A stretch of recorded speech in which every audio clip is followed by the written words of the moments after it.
Hello everyone. Let's talk about exaltation and debilitation of planets.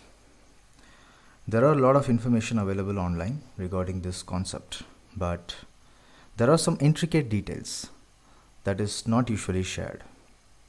So let's explore those kind of mysteries about exaltation and debilitation.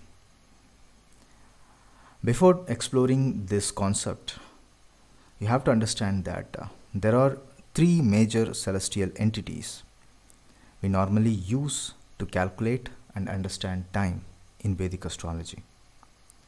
Those entities are planets, stars, and star constellations, also known as zodiacs. Planets are called grahas in Sanskrit, stars are called nakshatras, and constellations are called rashis. So, among these three entities, planets hold more power over others because planets are the moving entities. They travel from one zodiac to the next, sometimes in days, sometimes in months, sometimes in years. You don't hear a zodiac traveling from one planet to the next or one zodiac to the next. It's because the zodiacs and nakshatras are fixed entities in the sky. Of course, they also move from time to time, but that happens over several millennia. Like the astrologers say that it happens over 23 to 25,000 years. So the planets make up most of the time we experience. We, as in humans, experience.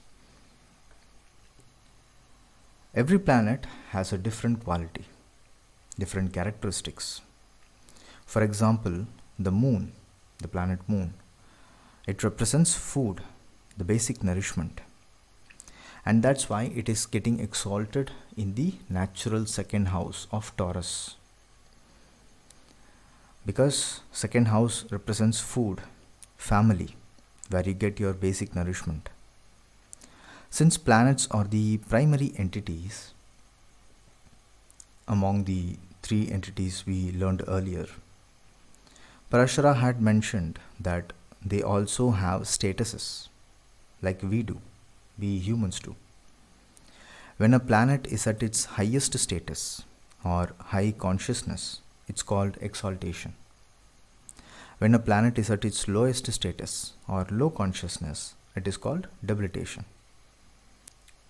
A highly conscious planet knows what it is doing. It will learn faster and work faster and reap the benefits faster. It will even attract the other planets to work for itself. For example, an individual with exalted Mars will know what they are doing. Even if that person is doing an illegal activity, they will know that they are doing such activity and the consequences that follow. But the individual with the debilitated Mars will not be aware of how important work they are doing. Even if they are involved in, let's say, humanitarian works. This lack of consciousness, it is what is called debilitation. This might result in unwanted anger and pent up anger and aggression for debilitated Mars. Because they will not have the consciousness, they will not have the understanding of what they are doing, why they are doing. Instead, they will always think that they are doing something which is not up to their standards, or they will feel like which is not worthwhile. Secondly, the exalted planets are at its highest status, as we discussed earlier. So it brings authority over other planets. For instance, the same individual with the exalted Mars will attract others to work for them through their work style, through their hard work. It will happen naturally and easily. Whereas the individual with debilitated Mars, even if they are doing a hard work, they still have to prove their worth over and over so others can join them. The exalted planet can understand the reality of their surroundings. This is another important thing. They will know their surroundings, the reality of their surroundings, faster than the debilitated planet.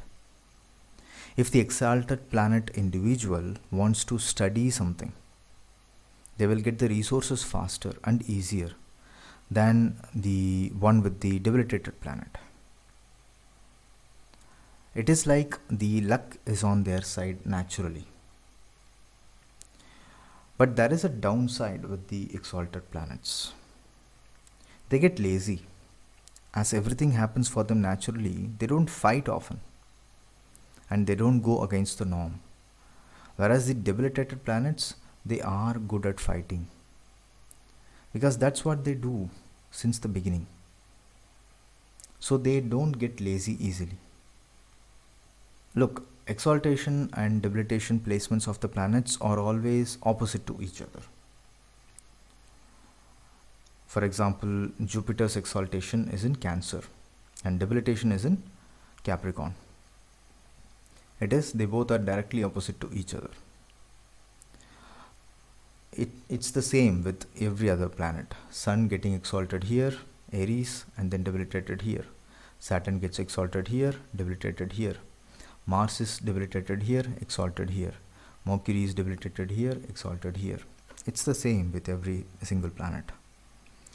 This is very important because it says that the opposite sign is where the planets feel the opposite effect. So whenever you have a debilitated planet, you have to try to achieve the opposite position from that planet. For example, if you have Jupiter in Capricorn, you will feel the pressure when you are working for others. You will feel the pressure when you have to give orders. So what you can do? Simple. You have to start working on your own. You have to start doing the opposite simply. Whatever the Cancer is representing. You have to work on your own and you have to work at a confined space where you feel comfortable. Because Cancer is the natural fourth house of comfortability, confined space. Also, you have to nourish others by teaching or through hospitality. When you do that, it will activate the opposite zodiac, which is Cancer. Like your Jupiter is here, but when you do this kind of things, it will activate this. It will activate Cancer. So automatically it will bring a balance, to the Jupiter in Capricorn. Because the seventh aspect is what the planets consider their partners. All the planets are always having 100% seventh aspect. Because the seventh aspect is what the planets consider their partners. Seventh aspect is what? From Jupiter in Capricorn, seventh aspect is Cancer. Every single planet has 100% seventh aspect. Seventh house is what? It is balance. It is your mirror self. It is your partner. Likewise, the planets also find their partners through the seventh house aspect. So what happens? It will try to balance it out. If Jupiter is here, it will try to balance it out from here. So what happens? Naturally, it becomes lazy. It tries to act like its partner. So it becomes lazy. Because this is the debilitated position for Jupiter. Right? The low conscious state. So from high conscious state, it tries to act like low conscious state. It tries to balance it out.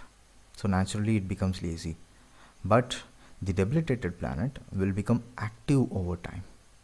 Because that planet, Jupiter in Capricorn, will try to act like exalted position, will try to act like its partner from Cancer. So what happens? It naturally gains the high conscious state. This is why all the planets are having 100% seventh aspect. This is also the reason why the debilitated planets are good at making huge material wealth. Because they want to attain the exalted status. They did not get it naturally. So through whatever means possible, they will try to attain it. especially if they are strongly placed in the debilitated position, like if they are in Virgotama, or if they are aspected by any other benefic planets, then they will act very strongly towards the exalted position to try to balance it out. And they will also try to gain the exalted status through material sources. Since they want to attain the exalted status, they use their low conscious materialistic mentality. That's what that high consciousness means. What they have already attained everything, so they are like, they are not interested in materialistic things, pleasures. I mean, of course, like people with exalted planets, still they will have that materialistic attitude, but I'm talking about that strong desire, that core desire that comes with debilitated planets. Because like I said, they will like constantly face failures. They will constantly feel like they are not working at the right place, they are not studying the right education, or they are not getting the proper treatment which they deserve, like that. So because of that, that low conscious materialistic mentality becomes very stronger. So they will achieve those kind of things, especially if a person has 2 3 debilitated planets, then materialistic wealth becomes very strong, status becomes very strong. That's what, like high conscious planet, they already, they are in good status already, so they don't worry about the status or name or fame. So that's it. These are the secrets about debilitation and exaltation. It's not like the planet is weak, it's not like the planet is strong. See, a debilitated planet can definitely be strong, because you still look at them in the sky. It's not like they are getting destroyed every time they are passing through debilitated planet, sorry, debilitated zodiac. They are still strong, but their consciousness will be low. Consciousness will be weak. That means instead of attaining pleasure through whatever they have, they will try to attain the pleasure through whatever they don't have. Their desires will be high. For an exalted planet, their desires will be limited. Even if it is high, still they will not work the same way the debilitated planet work. So these are the secrets. I hope this helps you think. Thank you so much for watching. Goodbye.